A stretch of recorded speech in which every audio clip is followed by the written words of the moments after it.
నమస్తే welcome to big banner. Bharat Pak సరిహద్దుల్లో యుద్ధ మేఘాలు కమ్ముకుంటున్నాయి. భారత సైన్యం అస్త్రశస్త్రాలు సిద్ధం చేసుకుంటోంది. దేశంలోని అన్ని ప్రాంతాల నుంచి యుద్ధ సామాగ్రి సరిహద్దులకు తరలుతోంది. ఆకాశ మార్గంలో వైమానిక దళాలు గస్తీ కాస్తున్నాయి. సరిహద్దు గ్రామాలు ఖాళీ అవుతున్నాయి. మొత్తంగా పాక్కు బుద్ధి చెప్పేందుకు మరోసారి భారత దళాలు సిద్ధమవుతున్నాయి. పాక్ పాపం పండింది. ఇదే ఇవాల్టి బిగ్ బ్యానర్.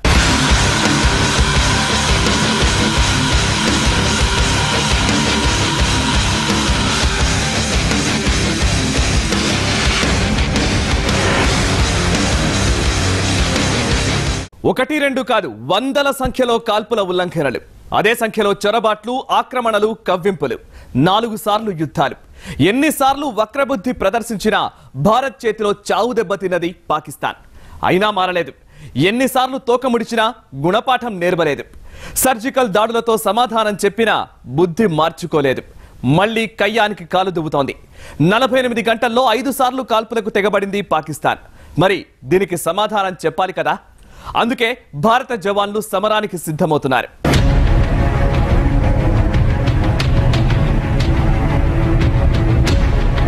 రణరంగం సిద్ధమవుతోంది.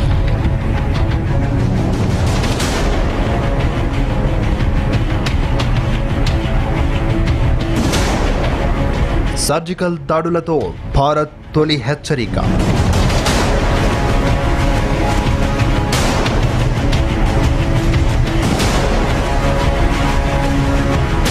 భారత్ సర్జికల్ అటాక్ పై ప్రపంచ దేశాల హర్షం.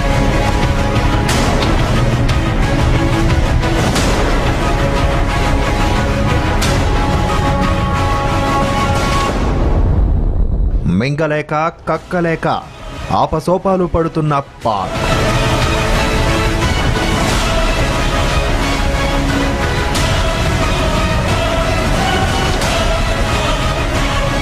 సరిహద్దుల్లో ఇక వార్ మొదలైనట్టే.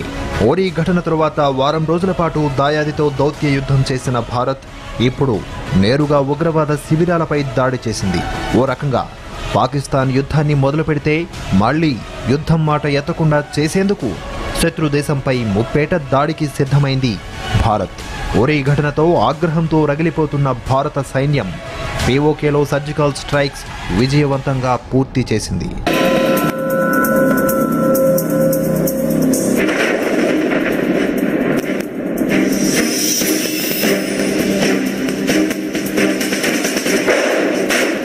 మొత్తం మీద పాకిస్తాన్కు భారత్ గట్టిగానే సమాధానమిస్తోంది. అటో ఇటో తేల్చేయాలని అనుకుంటోంది. విభేదాలను పక్కన పెట్టి అన్ని పార్టీలు ఒకటయ్యాయి. అంతర్జాతీయ వేదికలపై కూడా మన నాయకులు పాకిస్తాన్కు గట్టిగా కౌంటర్ ఇస్తున్నారు. ఇరు దేశాల మధ్య ఇప్పట్లో చర్చలు జరిగే పరిస్థితే కనిపించడం లేదు.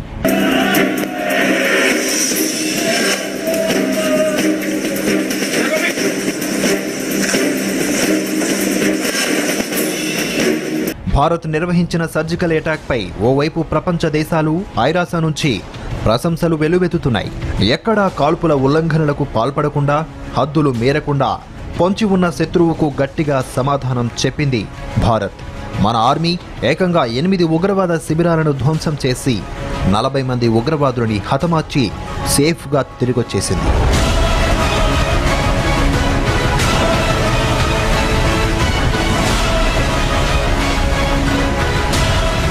మొదట్నుంచి తమ వద్ద ఉగ్రవాదులు లేరని బుకాయిస్తున్న పాకిస్తాన్కు సర్జికల్ దాడులు పెద్ద షాక్నిచ్చాయి. ఈ దాడులతో దాయాది పరిస్థితి మింగలేక కక్కలేక అన్నట్టుగా తయారైంది. సర్జికల్ దాడులు జరిగిన విషయాన్ని ఒప్పుకోవడమంటే తమ దేశంలో ఉగ్రవాదులు ఉన్నారని ఒప్పుకోవడమే. అందుకే ఎప్పటిలాగే వితండవాదం చేస్తోంది పాక్. అక్కడి రాజకీయ ఆర్మీ వర్గాలు పొంతనలేని వ్యాఖ్యల్ని చేస్తున్నాయి.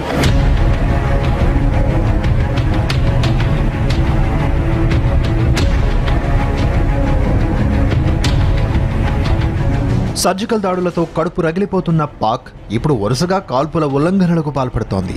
ఇంత జరిగినా బుద్ధిరాని దాయాది సరిహద్దుల్లో ఉద్రిక్తతలు పెంచుతోంది.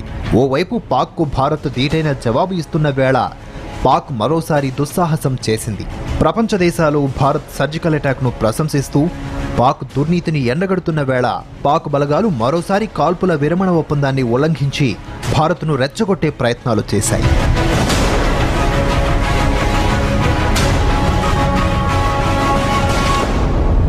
జమ్మూ కాశ్మీర్ అఖ్నూర్ సెక్టార్లోని చప్రియన్ సంవాన్ ప్రాంతాల్లో పాక్ బలగాలు కాల్పులకు తెగబడ్డాయి. అప్రమత్తమైన భారత జవాన్లు పాక్ బలగాలకు ధీటుగా సమాధానమిచ్చారు. దాదాపు గంటపాటు జరిగిన ఈ కాల్పుల ఘటనలో ఎవరికీ ఎలాంటి హాని జరగలేదని, ప్రస్తుతం పరిస్థితి అదుపులోకి వచ్చిందని జమ్మూ డిప్యూటీ కమిషనర్ సిమ్రన్దీప్ సింగ్ తెలిపారు. సరిహద్దుల్లో ఉద్రిక్తతల నేపథ్యంలో సరిహద్దుకు 10 కిలోమీటర్ల పరిధిలో ఉన్న దాదాపు 1000 గ్రామాలను ఖాళీ చేయించాలని అధికారులు నిర్ణయించారు. సర్జికల్ దాడులు జరిగినప్పటి నుంచి పాక్ 5వ కాల్పుల విరమణ ఒప్పందాన్ని ఉల్లంఘించింది.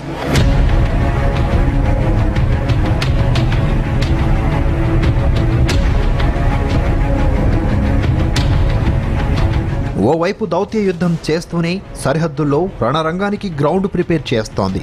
సరిహద్దుల్లో గస్తీ పెంచిన భారత్ సమరానికి సరంజామా సిద్ధం చేస్తోంది. దీంతో సరిహద్దుల్లో యుద్ధ వాతావరణం నెలకొంది. ఏ సమయంలోనైనా యుద్ధాన్ని ప్రకటించే అవకాశం ఉండడంతో భారత్ తన యుద్ధ సామాగ్రిని సరిహద్దు ప్రాంతాలకు తరలిస్తోంది. దేశంలోని వివిధ ప్రాంతాల్లో ఉన్న ఆర్మీ యుద్ధ సామాగ్రిని కీలక ప్రాంతాలకు తరలిస్తున్నారు. మరికొన్ని చోట్ల పాక్ దాడులకు పాల్పడే అవకాశం ఉండడంతో పెద్ద ఎత్తున సైనిక సామాగ్రిని, సైనికులను అవసరమున్న ప్రాంతాలకు తరలించే కార్యక్రమాన్ని ప్రభుత్వం ముందుగానే చేపట్టింది.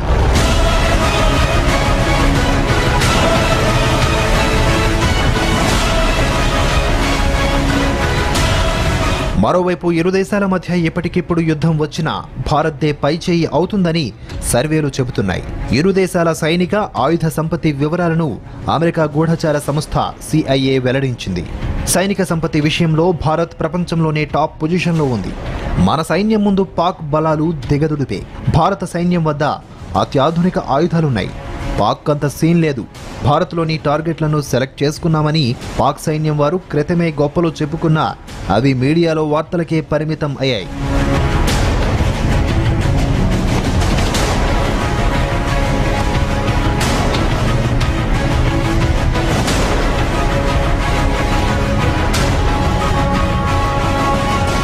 భారత్ వద్ద 13,25,000 మందితో బలమైన సైన్యం ఉండగా దాయాది పాకిస్తాన్ సైన్యం 6,20,000 మాత్రమే. భారత్ రిజర్వు సైన్యం 21,43,000 కాగా పాకిస్తాన్కున్న రిజర్వు సైన్యం 5,15,000. యుద్ధ విమానాలు భారత్ వద్ద 2,086 ఉండగా పాకిస్తాన్ వద్ద అవి 923 మాత్రమే ఉన్నాయి. హెలికాప్టర్లు భారత్ వద్ద 646 ఉండగా పాక్ వద్ద కేవలం 306 మాత్రమే ఉన్నాయి. అటాక్ హెలికాప్టర్ల విషయంలో మాత్రం మనకంటే పాకిస్తాన్ మరింత మెరుగ్గా ఉంది. ఇవి భారత్ వద్ద 19 మాత్రమే ఉండగా దాయాది వద్ద 52 దాకా ఉన్నాయి. అటాక్ ఎయిర్ క్రాఫ్ట్ల విషయంలో మాత్రం మనదే పై చేయి. మన వద్ద 809 ఉన్నాయి. పాకిస్తాన్ వద్ద 394 మాత్రమే ఉన్నాయి.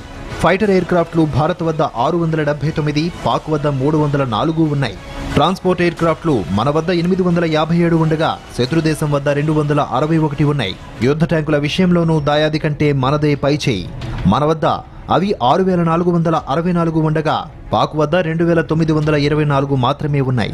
ఆర్మడ్ ఫైటింగ్ వాహనాలు భారత్ వద్ద 6,704, పాక్ వద్ద 2,828 ఉన్నాయి. విమాన వాహక నౌకలు మన వద్ద 2 ఉండగా పాక్ వద్ద అసలు లేవు. మన వద్ద యుద్ధ నౌకలు 295 ఉన్నాయి.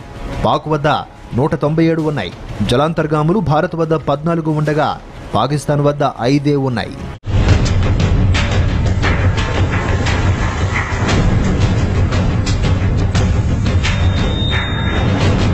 వదిలిపెడుతూ బ్రిటిష్ వాళ్లు చేసిన గాయం దేశ విభజన. ఆ గాయం పచ్చిగా ఉండగానే కాశ్మీర్ కుంపటి రాజేసింది పాకిస్తాన్. నాటి కాశ్మీర్ పాలకుడు మహారాజా హరిసింగ్ భారత్లో విలీనానికి అంగీకరించిన దొడ్డిదారిలో వచ్చి కాశ్మీర్లో కొంత భాగాన్ని కాజేసింది. అయినా ఇంకా దాని దురాశ చావలేదు. దశాబ్దాలుగా యుద్ధానికి కాలు దువ్వుతూనే ఉంది. చావు దెబ్బ తింటూనే ఉంది. 4 సార్లు యుద్ధం చేసి ప్రతిసారి పరాజయాన్ని మూటగట్టుకుంది. అయినా దాని బుద్ధి మాత్రం మారలేదు.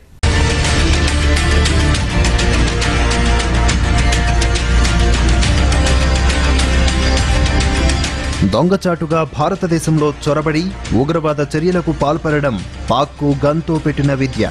దశాబ్దాలుగా భారత్పై ఇలాగే అపవిత్ర యుద్ధం చేస్తోంది పాక్. ఇక ఓపిక నశించిన భారతీయ సైన్యం తాజాగా నియంత్రణ రేఖకు అవతల వైపు తీవ్రవాదులపై విరుచుకు పడింది. ఉగ్రరాజ్యానికి బుద్ధి చెప్పిన ఇలాంటి ఘటనలు భారత్ వార్ డైరీలో ఎన్నో ఉన్నాయి. ఏకంగా 4 యుద్ధాల్లో దాయాదిని తరిమి కొట్టిన ఘనత భారత్ సొంతం. కానీ ఎన్నిసార్లు చావు దెబ్బతిన్నా పాక్ బుద్ధి మాత్రం మారడం లేదు.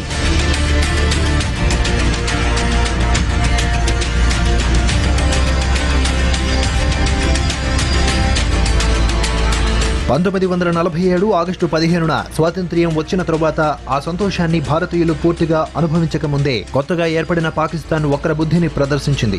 బ్రిటిష్ వారి నుంచి అధికార మార్పిడి ఇంకా సక్రమంగా జరగనేలేదు. జిన్నా డైరెక్ట్ యాక్షన్ కారణంగా ఉన్న ఆస్తులను ఆప్తులను అందరినీ కోల్పోయి హిందువులు సిక్కులు పాక్ నుంచి వెలువలా భారత్కు తరలి వస్తూనే ఉన్నారు. ఈ పరిస్థితుల్లో భారత్ నుంచి వేడిపోయిన కొత్త రాజ్యంగా ఆవిర్భవించిన పాకిస్తాన్ అప్పుడే తన వక్ర బుద్ధిని చూపించింది. జమ్మూ కాశ్మీర్పై దాడి చేసింది.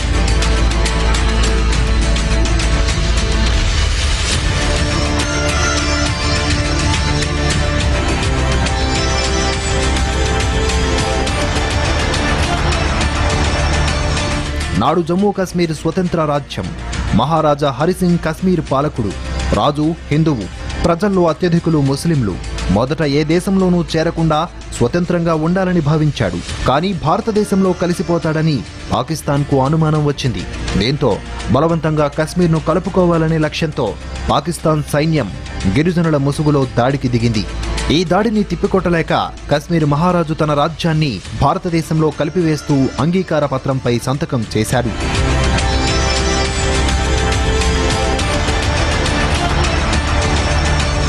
దీంతో భారత సైన్యం రంగంలోకి దిగి పాకిస్తాన్ సైన్యాన్ని శ్రీనగర్కు ఆమడ దూరంలో నిలిపివేసింది. రెండు దేశాల మధ్య తొలిసారిగా జరిగిన యుద్ధం ఇదే. మన సైన్యం కశ్మీర్లో చొరబడిన పాక్ ముష్కరుల పీచం అణుస్తున్న సమయంలో అనుకోని అవాంతరం ఎదురైంది. సైన్యాధికారుల సూచనలు పెడచెవిన పెట్టిన నాటి ప్రధాని నెహ్రూ కాల్పుల విరమణ ప్రకటించి ఐక్యరాజ్య సమితి తలుపు తట్టారు. భారత సార్వభౌమాధికారంలోకి దూరడానికి ఐక్యరాజ్య సమితి అనే మూడవ వ్యక్తికి అవకాశం కల్పించాడు.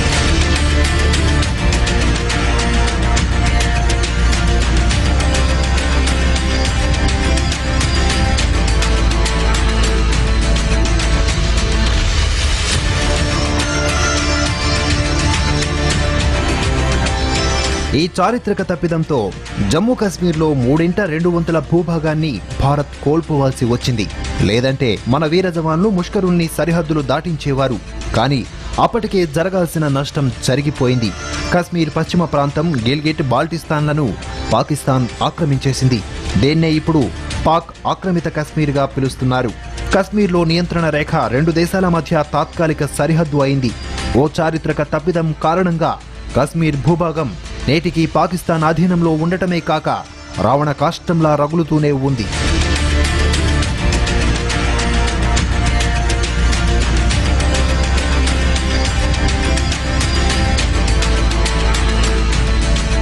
ఆ తరువాత దాదాపు 2 దశాబ్దాలు గడిచిన కశ్మీర్పై పాకిస్తాన్ ఆశ వదులుకోలేదు. కశ్మీర్ను బలవంతంగా ఆక్రమించాలనే లక్ష్యంతో 1965లో ఆపరేషన్ జిబ్రాల్టర్ను చేపట్టింది. అప్పటికే చైనా యుద్ధంతో భారతదేశం బలహీనపడి ఉండడాన్ని పాకిస్తాన్ అలుసుగా తీసుకుంది. తేలికగా తనకు విజయం దక్కుతుందని, కశ్మీర్ ఇక పూర్తిగా తనది అవుతుందని ఆశపడింది. కానీ సరైన ప్రణాళిక లేకపోవడం, భారత సైనిక శక్తిని తక్కువగా అంచనా వేయడంతో పాకిస్తాన్ పాచిక పారలేదు. పాక్ ఎత్తుగడను భారత సైన్యం పూర్తి స్థాయిలో ఎదిరించింది. కశ్మీర్ నుంచి అంతర్జాతీయ సరిహద్దు పొడవుగా యుద్ధం పూర్తి స్థాయిలో జరిగింది.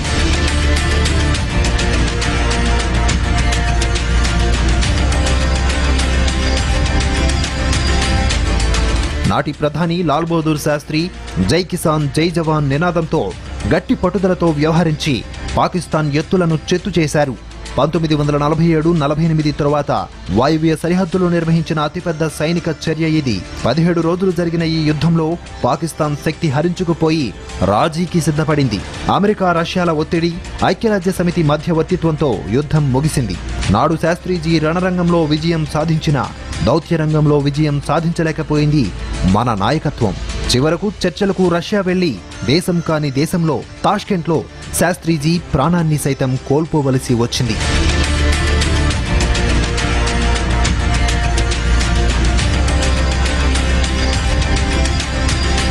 ఇక 1971లో పాక్ మనపై మూడవసారి చేసిన దాడిని నాటి ప్రధాని ఇందిరాగాంధీ వ్యూహాత్మకంగా తిప్పికొట్టడమే కాక పాకిస్తాన్ దేశాన్ని చీల్చి 2 ముక్కలు చేశారు. బంగ్లాదేశ్ అనే కొత్త దేశానికి ఊపిరి పోశారు. 1971 డిసెంబర్ 3 సాయంత్రం మొదలైన యుద్ధం డిసెంబర్ 16న పాకిస్తాన్ ఓటమితో ముగిసింది. ఈ యుద్ధంలో అమెరికా, చైనా అందించిన ఆయుధాలను మనపై ఎక్కుపెట్టింది పాక్. అయినా కూడా మన త్రివిధ దళాల వీరోచిత పోరాటం ముందు అవి తేలిపోయాయి. 1965లో భారత సైన్యానికి సవాలుగా మారిన పాకిస్తాన్ యుద్ధనౌక PNG ఘాజీ యుద్ధనౌకను మన విశాఖ పోర్టులో ముంచేసింది మన సైన్యం. ఇరు పక్షాల మధ్య 13 రోజులు యుద్ధం జరిగింది. పాకిస్తాన్ పూర్తిగా చేతులెత్తేసింది. వేల సంఖ్యలో పాకిస్తాన్ సైనికులు యుద్ధ ఖైదీలుగా భారతదేశానికి చిక్కారు. పాకిస్తాన్ లొంగుబాటు, సిమ్లా ఒప్పందం, బంగ్లాదేశ్ ఏర్పాటు ఈ యుద్ధ పర్యవసానాలు.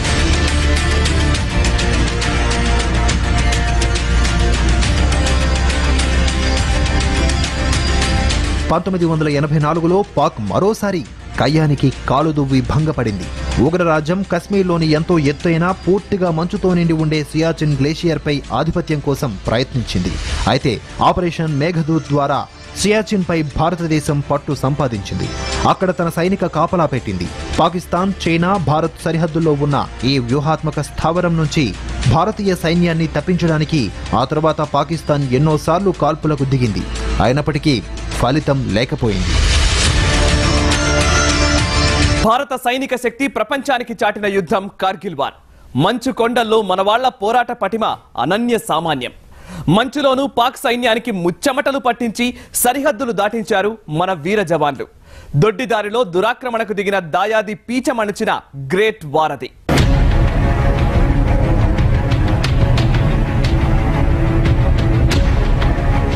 పాకిస్తాన్ సైన్యం 1948 నాటి ఎత్తుగడే మరోసారి ప్రయోగించి భారత్ చేతిలో చావు దెబ్బతిన్నది.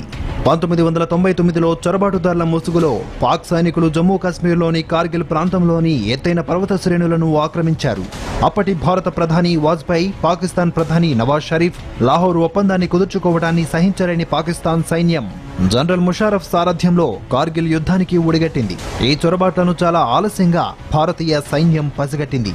అయినప్పటికీ పూర్తి స్థాయిలో ఎదురు తిరిగింది. ఆపరేషన్ విజయ్ పేరుతో దాదాపు 2 నెలల పాటు పాక్తో యుద్ధం సాగించింది భారత్.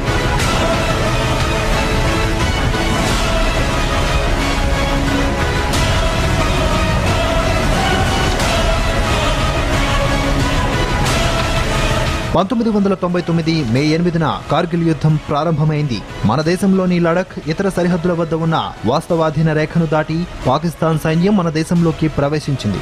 దీంతో భారత్ యుద్ధం చేసేందుకు సిద్ధమైంది. 1999 జూలై 4న 11 గంటల పాటు సుదీర్ఘ యుద్ధం చేసిన తరువాత భారత్ తిరిగి టైగర్ హిల్స్ ప్రాంతాన్ని స్వాధీనం చేసుకోగలిగింది.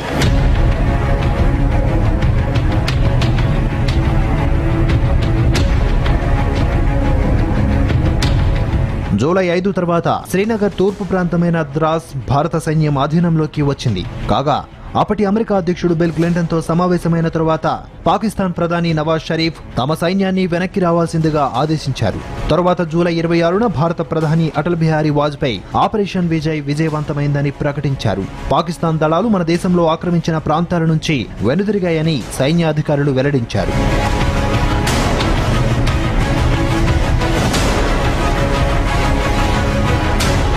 భారత సైనికుల వీరోచిత పోరాటంతో పాకిస్తాన్ సైనికులు కార్గిల్ పర్వతాలను వదిలి వచ్చిన దారిని తోకముడిచారు. అంతర్జాతీయ ఒత్తిడి కూడా తోడై పాకిస్తాన్ వెనక్కి తగ్గింది. ఈ పోరాటంలో ఇరువైపులా ప్రాణ నష్టం తప్పించి పాకిస్తాన్కు ఎటువంటి ప్రయోజనం చేకూరలేదు. పైగా చొరబాటుదారుడనే ముద్ర వేసుకోవాల్సి వచ్చింది. భారత సైన్యం అపరిమితమైన శక్తి సామర్థ్యాలు ప్రదర్శించి ప్రజల ప్రశంసలు పొందింది. కార్గిల్ విజయానికి గుర్తుగా జూలై 26న భారత్ విజయ్ దివస్ పేరుతో ఉత్సవాలు జరుపుతోంది.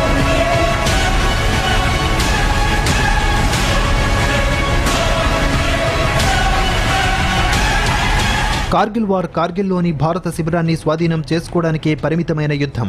ఇప్పటి వరకు ప్రపంచానికి తెలిసిందిదే. కానీ వాస్తవంగా జరిగిందేంటంటే 1999 మేలో కార్గిల్ యుద్ధం ప్రారంభమైంది. కార్గిల్ స్థావరాన్ని స్వాధీనం చేసుకోవడానికి సైన్యం ఒక పక్క పోరాడుతుంటే మరోపక్క పాకిస్తాన్తో అప్పటి ప్రభుత్వం చర్చలు జరిపింది. అప్పటి విదేశాంగ మంత్రి జస్వంత్ సింగ్, పాక్ విదేశాంగ మంత్రి సర్తార్ అజీజ్ల మధ్య జూన్ 12, 1999న చర్చలు జరిగాయి. అవి విఫలమయ్యాయి.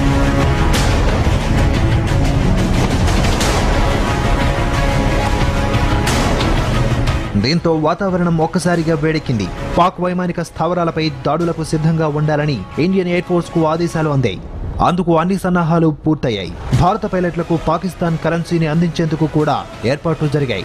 కొద్ది క్షణాల్లో పూర్తి స్థాయి యుద్ధానికి భారత వైమానిక దళం సిద్ధమైంది. సరిగ్గా అప్పుడే ఆ ప్రయత్నాలకు ఫుల్ స్టాప్ పెట్టాలని ప్రభుత్వం నుంచి ఆదేశాలు వచ్చాయి. ఇలా ఎందుకు జరిగిందన్న కారణాలు ఇప్పటికీ వెల్లడి కాలేదు. కానీ క్షణాల వ్యవధిలో 2 అణ్వస్త్ర దేశాల మధ్య యుద్ధం తప్పిపోయింది. ఆపరేషన్ విజయ్ కార్గిల్కే పరిమితమైంది.